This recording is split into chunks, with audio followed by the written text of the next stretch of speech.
Assalamualaikum warahmatullahi wabarakatuh. Kembali lagi di channel saya, Risa Retnaulandari. Nah, pada video kali ini saya akan membahas salah satu materi kimia SMK kelas 11, yaitu tentang hidrokarbon. Tapi sebelum saya lanjut, jangan lupa untuk subscribe, like, dan komen video ini. Oke?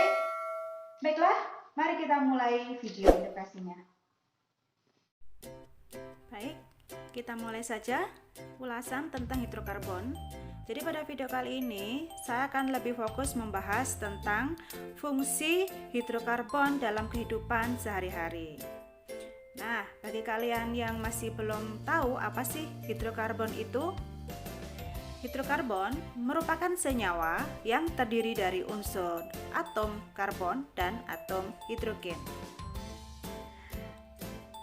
Nah, hidrokarbon bisa terbakar secara sempurna dan tidak sempurna. Apabila terbakar sempurna, maka hidrokarbon seperti ini. Apabila terbakar sempurna akan menghasilkan suatu reaksi seperti ini. Contoh, CH4 sebagai unsur hidrokarbon terbakar dengan unsur oksigen di sini sebagai pembakar akan menghasilkan CO2 dan H2O. Itu jika pembakaran hidrokarbon terjadi secara sempurna.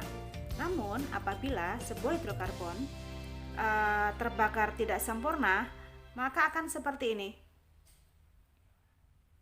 Nah, di sini bisa kita lihat bahwa pembakaran tidak sempurna umumnya terjadi ketika tidak tersedianya oksigen dalam jumlah yang cukup untuk membakar bahan bakar sehingga dihasilkan karbon dioksida dan air. Namun di sini ada unsur CO atau karbon monoksida. Dimana kalau kita tahu karbon monoksida merupakan senyawa yang cukup toksik apabila masuk atau dikonsumsi dalam jumlah yang melebihi. Selanjutnya, nah begini ya peran hidrokarbon dalam kehidupan sehari-hari. Yang pertama ada dalam bidang pangan. Di sini contoh reaksinya contohnya pembakaran gula yang kemudian akan menghasilkan energi, kemudian menghasilkan karbon dioksida dan air. Kemudian dalam bidang sandang, hidrokarbon bisa digunakan untuk memproduksi benang wol.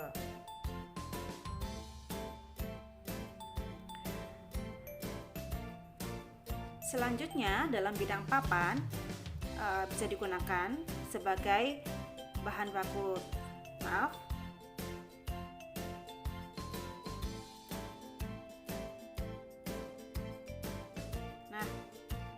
dalam bidang papan digunakan untuk sebagai bahan baku tali dan pensil. Seperti kita tahu, pensil di dalamnya ada karbon yang berwarna hitam yang digunakan untuk menulis. Kemudian dalam bidang perdagangan, hidrokarbon merupakan senyawa pokok dalam minyak bumi.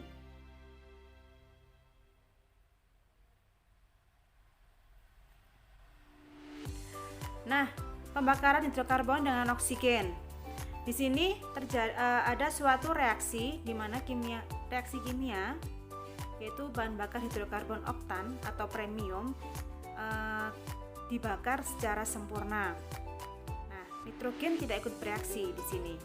Dan di sini bisa kita lihat nitrogen tidak ikut bereaksi dan bila oksigen yang tersedia kurang, maka produk CO2 yang terbentuk juga akan lebih sedikit.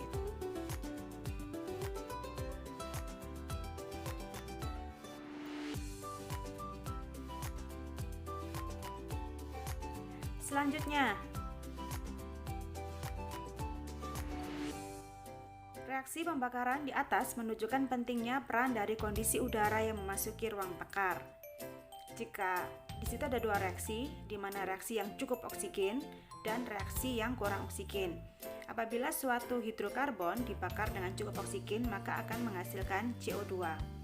Sebaliknya, jika hidrokarbon atau karbon di sini sebagai contoh yang dibakar dengan sedikit oksigen akan menghasilkan zat senyawa yang berupa karbon monoksida, di mana CO di sini bisa kita golongkan sebagai pengotor atau unsur pengganggu.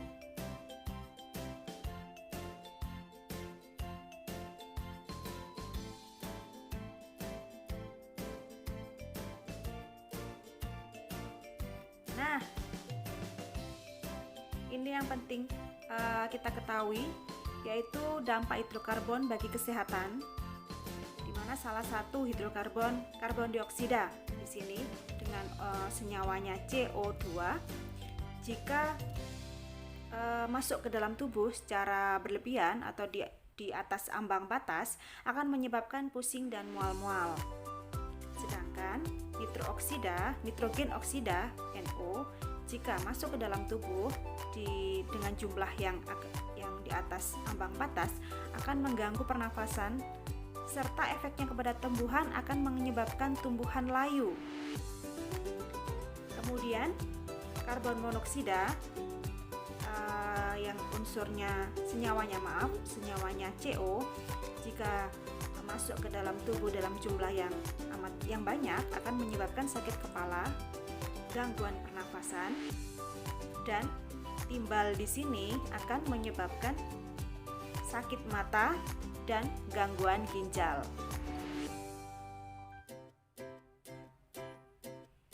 Lalu bagaimana upaya pencegahan?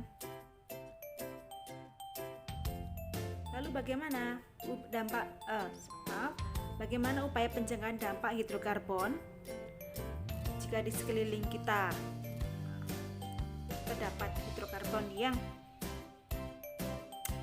berlebihan? Satu, bisa menggunakan masker atau penutup hidung. Kemudian kedua, mengurangi pembakaran yang berlebihan, atau di sini kita bisa mengantisipasinya dengan misalkan kita mengurangi pemakaian kendaraan bermotor. Jadi misalkan kita akan berpergian, kita cukup menggunakan sepeda yang tidak bermotor maksudnya di sini. Kemudian kita bisa melakukan reboisasi, di mana dengan penanaman pohon bisa digunakan sebagai filter udara atau sebagai penyaring udara kotor. Kemudian terakhir, bisa menggunakan ventilasi udara yang baik sehingga udara berganti. Udara yang mengandung banyak pengotor akan berganti dengan udara yang bersih.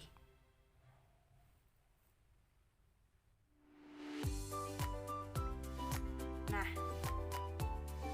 begitulah sedikit ulasan tentang dampak hidrokarbon dan fungsinya, manfaat dan dampak hidrokarbon dalam kehidupan sehari-hari. Nah, demikian tadi sedikit ulasan tentang materi kimia, yaitu manfaat dan dampak hidrokarbon dalam kehidupan sehari-hari. Kembali lagi saya ingatkan, jika dirasa video ini bermanfaat, jangan lupa untuk subscribe, like, dan komen. Saya Risa Ratnawulandari. Sampai jumpa di video selanjutnya. Assalamualaikum warahmatullahi wabarakatuh.